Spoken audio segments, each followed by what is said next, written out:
So again, ito yung mga set of financial statements na required sa ating mga BMB. So complete to. So yung una natin is the statement of financial position or yung balance sheet. So nakasaad dito yung inyong assets, liabilities, and owner's equity. So we'll just lang to ha, quick run through. So maybe in our upcoming videos, mas pag-usapan natin to in detail. So for now, papakita ko lang yun sa inyong yung look so that you will have an idea. So ito yung assets natin, nakalagay dyan, cash on hand, ano yung mga inventories ninyo, non-current assets, mostly yung mga property and equipment ninyo, yung mga service vehicle, or yung mga matagal yung magagamit, like more than 12 months or more than a year, yung silbi sa inyo ng mga assets na yon. So yun yung mga non-current assets. So total assets, nakalagay dyan sa financial position. And of course, yung liabilities din, tsaka yung owner's equity.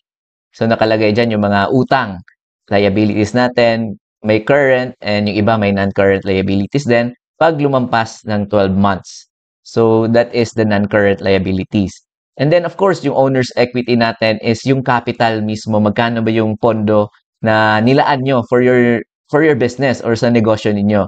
So it could be naglaan kayo ng initial investment ninyo or capital is 1 million. So in our case, si Luffy, yung ending capital niya is 2.4 million na.